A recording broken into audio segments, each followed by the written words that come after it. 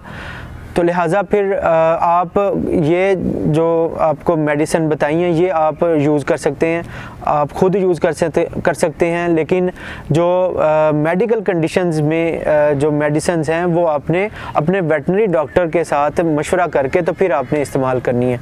तो ये जो ओमेगा 3 फैटी एसिड्स हैं और जो लाइजोविट है ये आप रूटीन के अंदर यूज़ कर सकते हैं।